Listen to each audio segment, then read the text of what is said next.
Assalamualaikum warahmatullahi wabarakatuh. Perkenalkan, nama saya Isabella Arnda Putri. Saya dari kelas 2 DPGSD, NPM saya 2014060217. Di video kali ini saya akan membahas tentang rangkuman hasil praktikum fisika. Nah, langsung saja pada kegiatan 7 membahas tentang pesawat sederhana. Yang pertama ada konsep pesawat sederhana. Di sini melakukan paku ditancapkan ke papan, kemudian paku dicoba dicabut dengan tangan, kemudian paku dicoba dicabut dengan tang. Hasilnya adalah ketika paku dicoba untuk dicabut dengan tangan, paku sulit dicabut. Tangan menjadi sakit dan paku tidak tercabut. Kemudian paku dicoba dicabut dengan tang, hasilnya paku tercabut dengan mudah. Dapat disimpulkan bahwa tang sebagai pesawat sederhana membantu memudahkan pekerjaan manusia.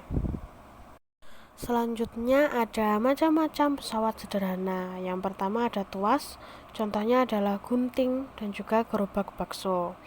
Kemudian ada bidang miring, contohnya ada tangga dan perosotan. Kemudian berikutnya ada katrol, contohnya adalah lift dan juga sumur timba. Kemudian ada roda berporos, contohnya adalah setir mobil, kipas angin dan juga roda arko. Kemudian ini ada foto benda-benda yang merupakan tuas. Nah, jenis-jenis tuas sendiri pada benda terbagi menjadi 3, yaitu yang pertama tuas jenis ke-1, contohnya ada tang, palu dan juga gunting. Kemudian tuas jenis kedua yaitu contohnya pembuka tutup botol dan juga arko. Kemudian tuas jenis ketiga contohnya adalah penjepit jemuran, pinset dan juga penjepit kertas. Kemudian ini selanjutnya ada foto-foto pembuatan katrol dari kardus. Dari kegiatan tersebut, pada katrol bergerak, salah satu ujung tali diikatkan pada tempat tetap dan ujung lainnya ditarik ke atas. Beban yang diangkat dikaitkan pada katrol tetap. Keuntungan mekanik pada katrol bergerak adalah 2. Besar gaya yang digunakan untuk menarik adalah setengah dari berat benda. Kemudian selanjutnya ada cara kerja bidang miring. Keuntungan mekanik pada bidang miring bergantung pada sudut kemiringan lintasan.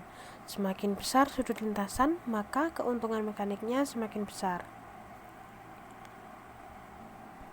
Makin landai bidang miring, maka makin kecil gaya yang dibutuhkan, akan tetapi jalan yang dilalui lebih panjang.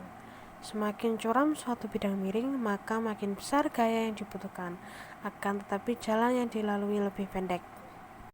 Nah, kemudian selanjutnya pada kegiatan 8 membahas tentang cahaya dan juga indera penglihatan.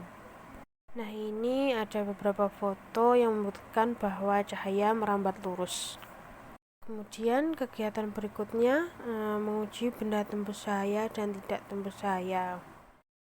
Dari pengujian yang dilakukan ditemukan bahwa ada beberapa benda yang cahayanya terang, yaitu pada plastik bening dan juga gelas plastik dan juga kaca. Kemudian cahaya pada layar menjadi samar-samar, yaitu pada kertas putih. Kemudian tidak tampak sama sekali, yaitu pada buku, kardus dan juga triplek. Kemudian selanjutnya ada penguraian cahaya putih menjadi pelangi. Di sini ada timba yang diisi air, kemudian dalamnya ada cermin, kemudian disorot oleh senter. Nah, cahaya putih yang berasal dari cahaya senter menyorot cermin di dalam air, kemudian cahaya tersebut dipantulkan ke arah lain sehingga menghasilkan pantulan berwarna pelangi. Kemudian selanjutnya ada pengujian reaksi pupil mata. Ketika pupil mata melihat tempat yang terang, ukuran pupil mata berukuran sedang. Kemudian pada mata yang ditutupi tangan, pupil mata membesar, kemudian mengecil lagi ketika mata dibuka. Saat mata disoroti senter pupil, mata mengecil. Ukuran pupil mata akan membesar apabila berada di tempat dengan pencahayaan redup. Kesimpulannya adalah mata akan membesar apabila berada di tempat dengan cahaya redup, ataupun gelap dan akan mengecil ketika berada di tempat dengan pencahayaan yang terang. Kemudian selanjutnya pada kegiatan 9 yaitu membahas tentang klasifikasi materi. Nah, ini ada foto malam dan juga batu. Kegiatan yang dilakukan adalah melempar batu dengan ketinggian 1 meter pada plastisin. Plastisin menjadi gepeng karena saat batu dijatuhkan dari ketinggian 1 meter, maka benda tersebut akan menyimpan energi yang disebut energi potensial, sehingga bentuk plastisin berubah menjadi gepeng. Kemudian pada foto kedua ini kegiatan yang dilakukan adalah melempar batu pada air. Setelah batu dimasukkan ke dalam air naik dan tumpah karena batu memiliki massa jenis yang lebih besar daripada air. Selanjutnya adalah tentang sifat benda cair. Kegiatan yang pertama yang dilakukan adalah menekan perlahan balon pada air.